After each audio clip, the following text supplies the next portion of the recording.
Днеска сме 16 август 2023 година. Хубав ден.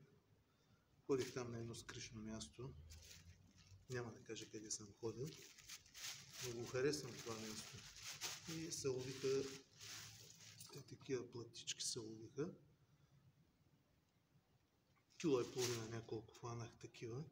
Обаче, тук се хвана още нещо. Само че не знам как ще го изваря от тук.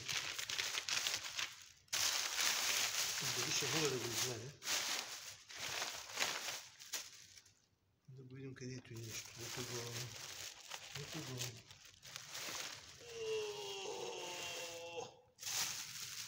Тежи 6 кг и половина толстолобик. Огромен е.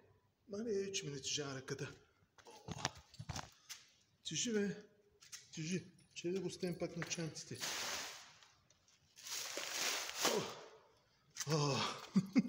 6600, ако трябва да съм точен. Страхотна риба. Нивото е... Колко беше нивото? 2,98. Продължава да дига вече цяла седмица. Дига вода. И... Толстолобчето е много красиво. Хвана се на капана на пружината. Направо на лапа пружината с куките. За долната устна се беше боднала едната кука. Чината отгоре бяха малки. 12 номер кукичка, но успях да го изваря. Аванс, напред-назад, успя да излезе.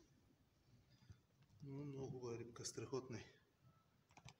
И къде такова краката ми. Не го виж, 20, 40, 60, 80 см и кусур е даже. Много хубава риба.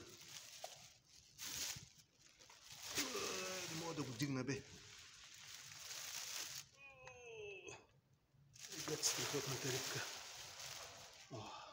Много е хубав.